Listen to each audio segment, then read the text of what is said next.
Au retour de renvoi de travail du 5 au 9 mars 2021, suite à un communiqué qu'il a rédigé invitant les travailleurs d'Al Bayrak de s'affilier à une structure syndicale, Mamadou Diambari dit avoir été licencié. Il explique.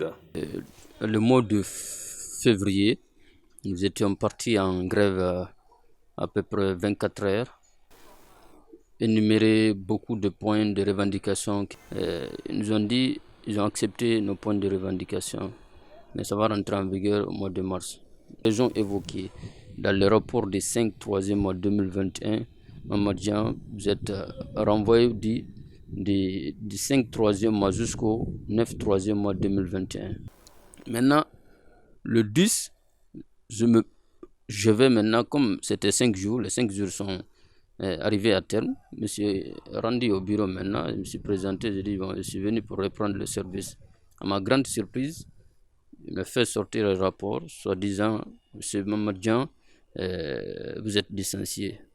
Malgré le refus de notifier ce licenciement par le directeur général, il ne compte pas baisser les bras. Depuis lors, il voulait vraiment se manifester. Mais je me suis dit, d'abord, je n'ai pas reçu un papier qui dit que vraiment Barry est licencié. Donc, imaginez une société, une entreprise qui dépasse, disons, les 500 maintenant personnes. Parce qu'on va jusqu'à 600 et quelques maintenant, 602 personnes. On n'a pas un bureau syndical. Il n'y a pas une structure syndicale. C'est grave. Il a fait des fausses allégations, soi-disant que c'est les syndicats qui m'ont sanctionné, alors qu'il n'y a même pas un syndicat.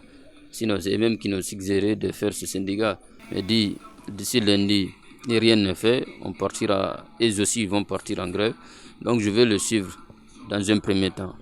Deuxième point, si rien n'est fait, je vais saisir le tribunal. Cet employé lance un appel au ministre de l'Hydraulique et de l'Assainissement à s'impliquer pour rétablir les travailleurs de la société Al Bayrak dans leurs droits.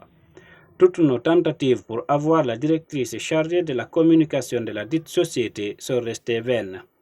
Interrogée par un confrère de la place, cette directrice a souligné que Mamadou Dian a posé un acte illégal. Selon elle, il y a un syndicat au sein de l'entreprise et qu'il revient à ces derniers de mener toute démarche au nom des travailleurs.